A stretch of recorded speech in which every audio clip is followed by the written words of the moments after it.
We're here once again then for some more Grand Prix action, where success and failure are separated by fractions of a second, where victories are rescued from the jaws of defeat.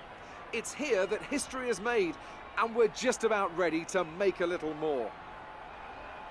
The drivers will be racing here on Yas Island today through 21 corners and a lap distance of around 3.4 miles. There are plenty of opportunities to pass, with long straights and DRS zones in two places, at turns 8 and at turn 11. Plenty of close racing then, plenty of speed and plenty of drama to be found in the laps to come. Joining me to talk you through the action today is Anthony Davidson, and give us an idea of what kind of thing you're going to be looking out for today. Well, the big question for me is whether or not we're going to see the cars able to follow each other closely enough to overtake, especially through the fast sections here. Of course, we've got DRS, and that will help on the straights, but it's still no good if you're coming off the previous corner too slowly or too far behind. So before the off, let's remind ourselves of yesterday's qualifying session with a look at the starting grid. Daniel Ricciardo starts from pole position today, edging out Max Verstappen, who'll start from P2. Looking down the rest of the grid, we have Bottas, Vettel, Lewis Hamilton and Raikkonen, Hülkenberg, Magnussen, Ocon and Fernando Alonso.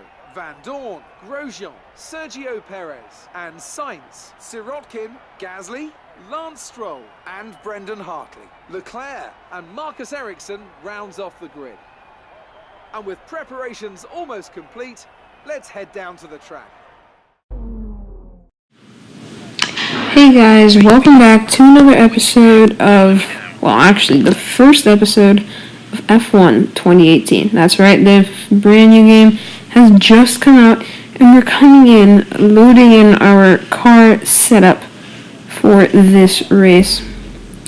Now, one thing I will say is this game has been fantastic, but let me ramble on later as we go to 5 red lights to the Abu Dhabi Grand Prix, and 5 red lights are out and we are underway here in Abu Dhabi. We got a fantastic start now, braking down into turn 1 alongside Kevin Magnussen. He gets ahead initially, but we swoop around the outside, a bit too wide, go deep.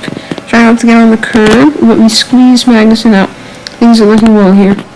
And we go down the inside. Late move on Nico Hülkenberg. The hand of frustration goes up. We lunge it up the inside of Kimi Raikkonen.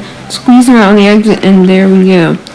So, I know I haven't done this yet, but we're racing as Esteban Ocon in the Force India. That isn't obvious. Here at Abu Dhabi, we may try a late lunge. We think better of it down into the chicane on Lewis Hamilton. But yeah, after this, it was just about managing our fuel in our ERS. Yes, ERS. This is a new feature added to F1 2018. It stands for Energy Recovery System. This occurs in real-time F1 as well. So basically, it's basically a battery. So if you didn't know, these F1 cars are actually hybrids. So essentially, the battery has to, be charged. So you have to manage it. There's 5 different settings. 5 hot lap, which we're in. Always use it at the start. It's good. 4 overtake. 3 high. 2 medium. 1 low, and 0 for none. So you want to make sure you're charging your battery in the corners and the slow sections, braking zones, and then maximizing your power on the straights. So, a general review of this game, I would say it's much better than the previous game, but I don't think it's worth $60. I think you should wait about 2 months when the F1 season is over to purchase this game if you're not going to play it a lot. But I play F1 games quite a bit, so I decided to get it now because I will make more use of it. But if you're only planning to play for like a month or 2, I'd say it's worth around $40. Definitely not $60. But there is a huge visual update, and obviously cars. But anyway, getting back to the action here, Kimi Raikkonen is trying to overtake us into the braking zone. He does do better under the brakes, but maybe we can have a lunge at him here on the straight? I don't think so. That's the issue here. There's actually a huge performance gap from one of the higher midfield teams like Force India to a team, say, like Ferrari. I mean, we couldn't even catch up on the straight. But we even had on a high ERS setting. So, yeah, that was a bit odd. Anyway, continuing on, you can see in the bottom right we have the ERS on a low to sort of save the battery. But yeah, as I was saying, F1 game, it's good. Been a huge visual update, as well as, you know, the cars, the drivers, everything. Yeah, I think it's done a really good job. Another thing that they've updated is career mode. There's actually interviews after each race, however, only in career mode, so that's not a great thing. Yeah.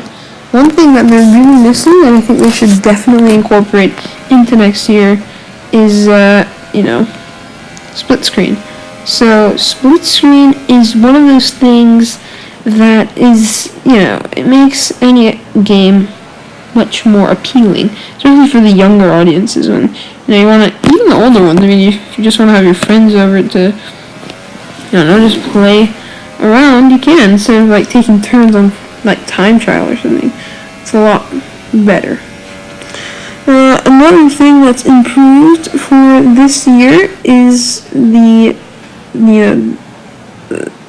how well the cars actually drive. Before, the cars, they didn't drive that well. I mean, it wasn't a really good simulator, but now the curves and just the texture of all the items on the racetrack are a lot better. And if you see something, you would pretty much know how it is. Another thing that has improved is the engine noise. And just noise around the paddock and stuff. What they've done this year, actually, is they've actually put microphones in the paddock and in the cars to record the actual sound of the cars, obviously. So it's more accurate to real life. But, I mean, in general, it's really good. One thing that I don't think is, like, I mean, you can never be in, like, actual real life, but one that I think is really far off is the Honda engine noise, the Toro Rosso. I think it's really unrealistic to the actual car in real life. So, I mean, besides that, all the other cars actually sound quite realistic, if you ask me, especially the Ferrari and the Mercedes. But anyway, continuing on to the race here, it seems that we're catching up to Kimi Räikkönen, and hopefully we can have a pop up the inside here in Abu Dhabi. You see, he's like so far ahead, like immediately after this race, he just goes away. So I don't know if he's using lower ERS modes in that section of corners, but yeah. See, again, just pulling away unbelievably. Look at that. So, oh my gosh, what has occurred there? Seems Hamilton, no, Bottas, one of the Mercedes has gotten a tangled battle. They send it up the inside of Kimi Räikkönen, taking advantage of this entanglement by the top three teams. And we are going down the inside of the cars here, getting ready for another lap of Abu Dhabi. So that was a great thing. Took full advantage of the cars. And yeah, continuing on for the final lap of this race. I decided to do 5 laps just because it's easier. And yeah, but another thing that's improved, the pit stop noises. Can't really show you pit stops today because it obviously didn't do one, 5 laps. But I can tell you they sound way better. I think that's one of the major improvements for this game. Although they didn't advertise it. Oh, we lock up going into the chicane. We have to concede the position, let the people go, but the game still gives me a 2-second time penalty for cutting the corner. So moving on into the race now, we had a bit of a technical difficulty. The game decided not to record the straight. luckily no real action really happened there. Yeah, we're coming to the final couple of corners. I thought, being optimistic, that I could catch Verstappen. You went wide there. Just looks like it won't really happen today. But P6, great effort. But it's not going to be P6 because we picked up a 2-second time penalty, and it doesn't seem that we're 2 seconds away from Raikkonen. Yeah, unfortunately, that's 7.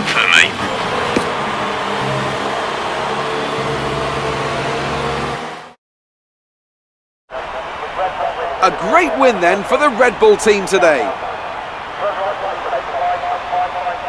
And Anthony Davidson, give me your thoughts. How did they accomplish this result? Well, I think the track conditions just really suited their car today. Wind, track temperature, you name it. These cars come alive when the tyres are just at the right temperature. So the more easily you can keep them there, the better your race tends to go. And that's exactly what happened. Their car just looks so comfortable out there. And I can see now the drivers are making their way out. We need Red Bull fighting at the front. They do an incredible amount for Formula One. And that's another winner's trophy heading back to Milton Keynes.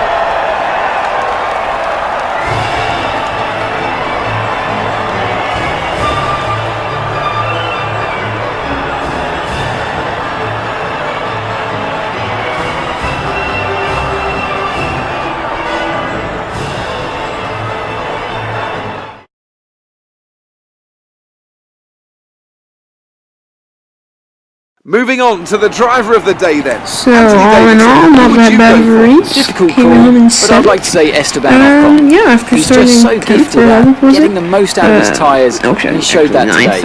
That's it for today's Grand Prix. Bad From Ant and I, of a it's race. goodbye, and see you again next Sorry, time. the music may have gotten cut out because of copyright reasons, or, but the F1 theme is actually a really nice theme song to, not necessarily listen to, but it's a nice theme song, and I think it describes the sport very well.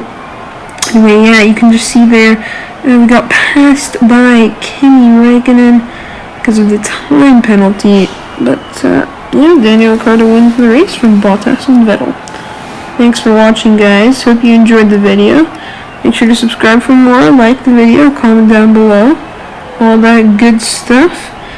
And I'll see you in the next one. Peace out, guys.